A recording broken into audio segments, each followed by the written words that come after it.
Good day mga boss. Ayan, para sa mga naghahanap dyan ng SUV, ito guys, inayos na namin. Meron tayo ditong brand new condition na ating SUV Montero Sport. Ayan, GLX yan mga boss, 6,000 mileage. As in, bagong-bago pa talaga siya guys. Kompleto yung mga, yung manual booklets, yung parang record niya, kompleto lahat. Lahat bago, okay? So, amoy bago pa naman to mga boss. Parang bumili rin kayo ng brand new. Kasi, kakalabas lang naman ito pa mga ilang buwan. Ibang buwan na gamit. Ayan, dalawa na yung susi mga boss. Tapos, yung factory na rin yung gulong niya. Yun lahat na stock niya, okay? Tapos, kahit tingnan nyo sa mga pang-ilalim, brand new pa rin naman yan mga boss.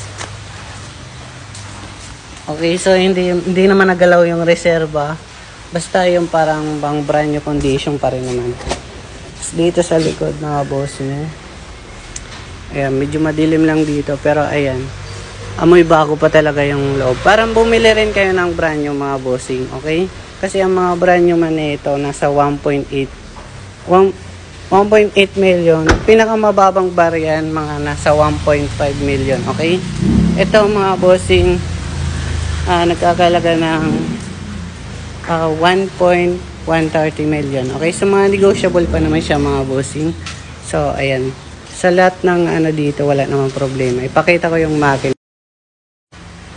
Ito mga bossing, yung mga yung engine niya mga boss.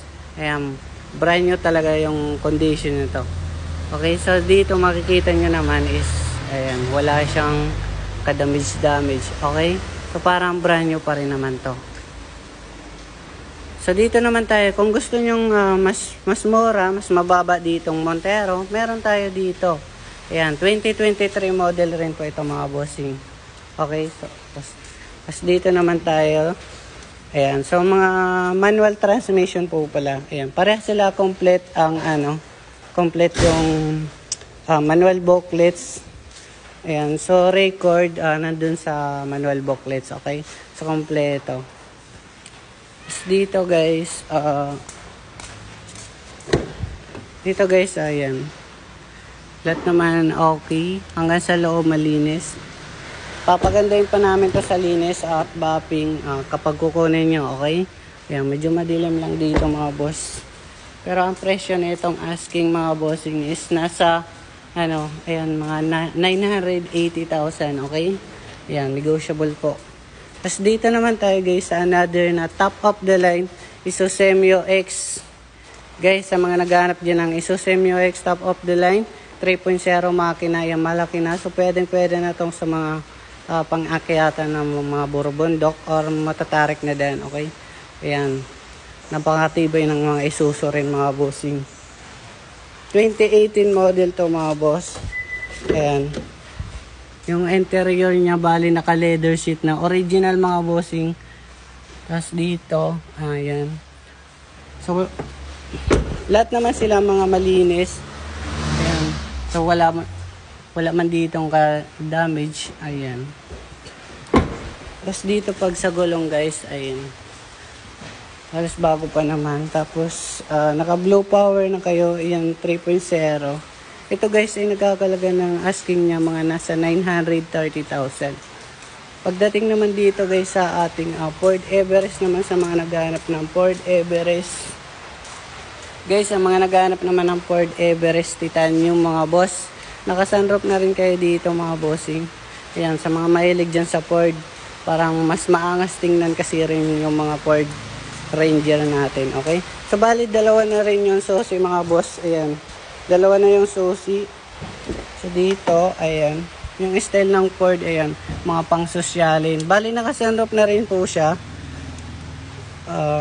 Ayan, automatic transmission. Tapos dito, yun lang. Kailangan mong dalawang pindot talaga pa sa mga Ford, okay? Ayan, yung mga dual aircon niya mga boss. Ayan, yung sunroof, pwede po yan. Tapos dito, yung sa gulong, okay pa naman, mga 80%, mga ganun. So, dito tayo sa loob mga boss. Automatic na po pala yung sa likuran niya. Ayan mga bossing. Okay, so may ayan, 7-seaters, yung mga SUV, okay? So kapag sasarado nyo, matik pa rin naman siya mga boss. Ito guys ay nagkakalaga ng mga, kahit mga 750,000 na lang, okay? 750,000, pero pasyalan nyo dito, okay? So, bibigay namin ng sapat sa presyo namin.